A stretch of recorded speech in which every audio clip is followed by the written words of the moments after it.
Wow, so how did I become fluent in Japanese? I think Japanese at this time is one of those languages that everybody wants to be fluent in. Even people who are not studying Japanese want to be fluent in Japanese. And hey, what's not to like about Japan? It's a very polite culture, technologically advanced, and they have great cultural things like anime and manga and video games. What's not to like about that? So, the other thing about Japanese is that it's considered a very exotic, very difficult language for English speakers. And I definitely agree with this. It was a lot more difficult for me to learn Japanese and took way more time than it ever did for me to learn how to speak, say, Spanish. So I want to go over my history with Japanese. How did I begin? How did I learn? How did I become fluent in the end? And so it all began back when I was in middle school, I believe. I think I was 13 years old when my friend, my schoolmate named Fish, that was his nickname, he wanted to learn Japanese because he liked an anime, a Japanese cartoon called Dragon Ball Z. Now, I never really watched Dragon Ball Z because I wasn't allowed to watch television when I was in school during the school week. So I never got a chance to really watch this show, but he was really into Dragon Ball Z. And of course, Dragon Ball Z came from Japan, so he wanted to learn Japanese.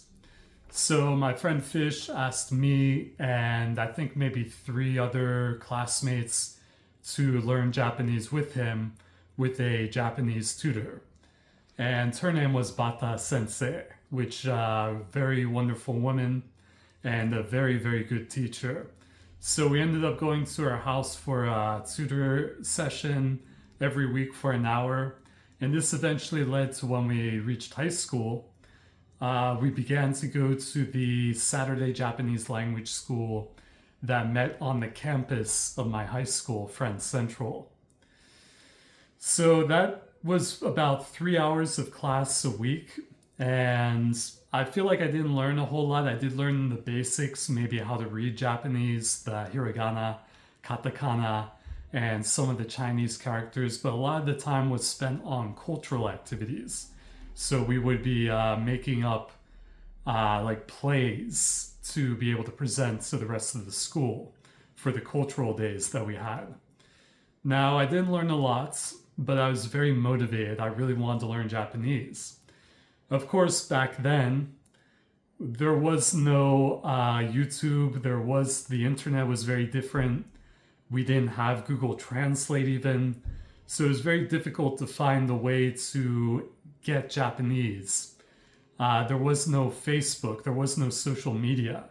It was impossible for me to find a way to connect with Japanese people online.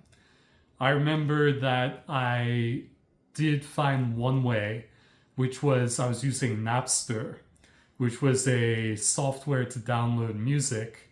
And I was trying to download Japanese music because I was curious. And it had a chat feature, and I found out that one of the people I was downloading a song from was Japanese. So I got so excited, and I typed to him, I said, hey, I'm American, but I'm learning Japanese. Like, this is amazing. Now I was able to find a Japanese person to speak Japanese with. And his response, I remember, was, oh, you study Japanese. So what? So I didn't get the best response as my first foray into speaking with Japanese people. But I didn't let that get me down. I continued to seek out opportunities to use Japanese. So when I got to college, at Middlebury College, I began to take Japanese classes. And I also went to Middlebury's renowned Japanese summer program, which is where you stay in the dorm for about 8 weeks. You take Japanese classes every day for 4 or 5 hours. And you're not allowed to speak English or any other language besides Japanese. You have to take a language pledge to speak only Japanese. And if they catch you not speaking Japanese, you'll get thrown out. You'll get expelled. So that was a very interesting time. I feel like my Japanese improved a lot then because I was forced to use it and I was taking classes every day. My third year, my junior year of college, I actually studied abroad in Tokyo at Keio University. Keio is a very well known university. It's like the Harvard of Japan. So I felt very fortunate to be able to go there and study Japanese as well as economics. My major in college was economics because I had an interest in business. Anyway, I did very well there, and then I came back.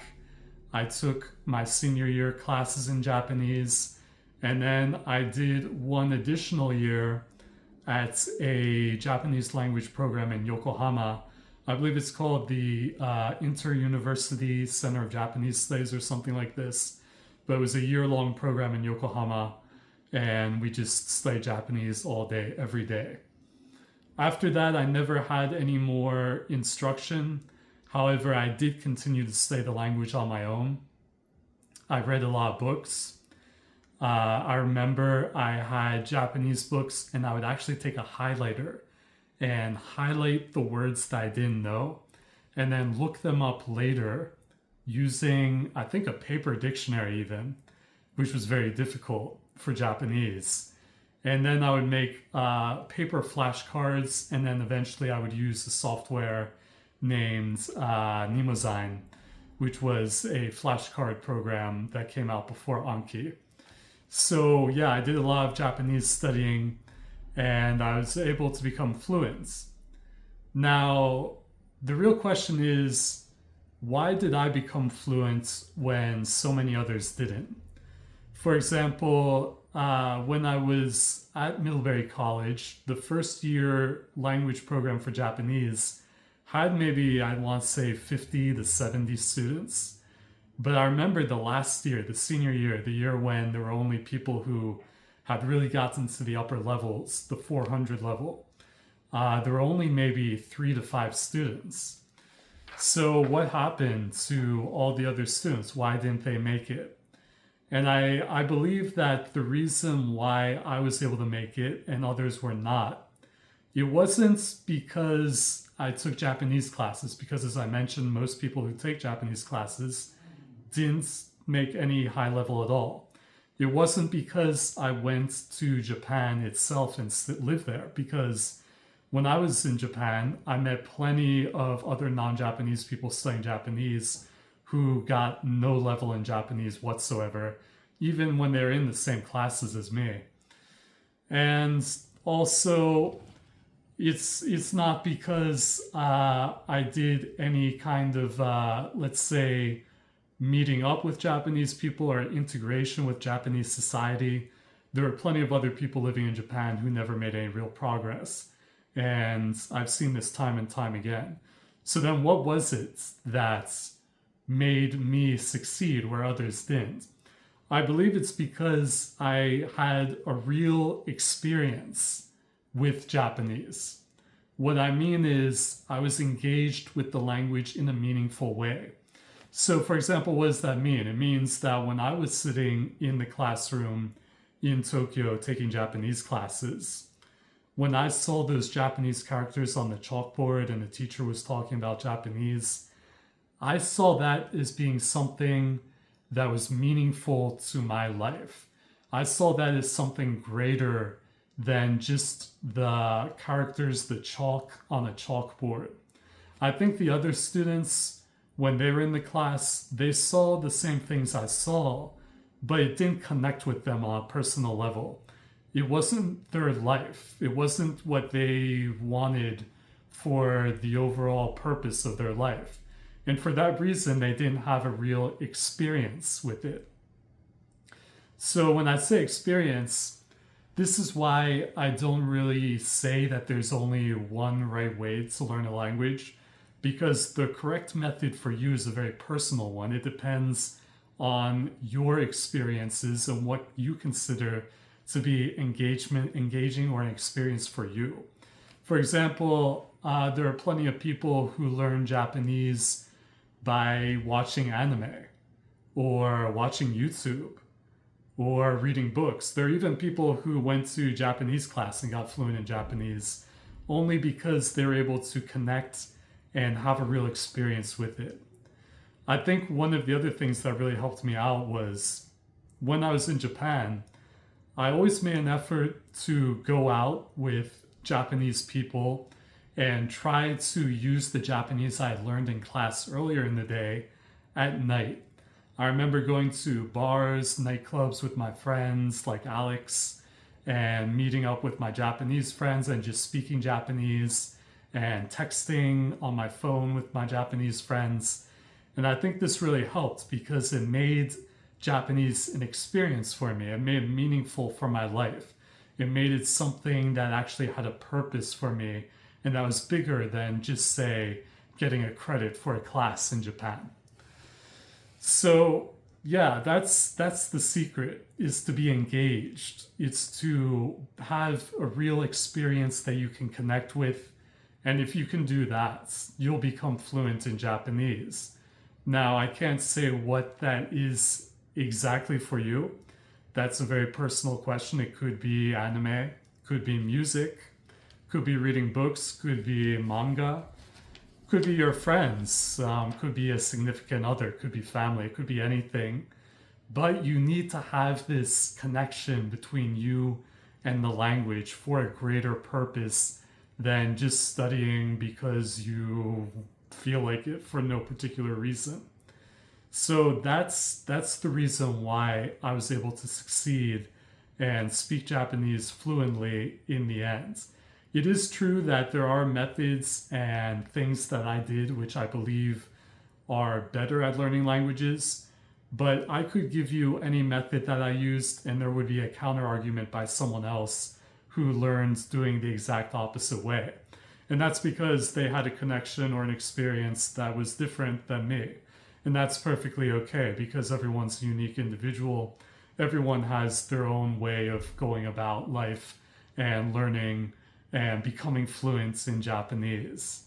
So I'm very happy that I was able to learn Japanese, even though I never really chose Japanese from the beginning. It was my friend Fish's idea to learn Japanese, and when he asked me to learn it, I just said, okay, sure, I'll learn Japanese. But if he had asked me to learn, say, Russian or Swahili, I would have said yes with just as much enthusiasm.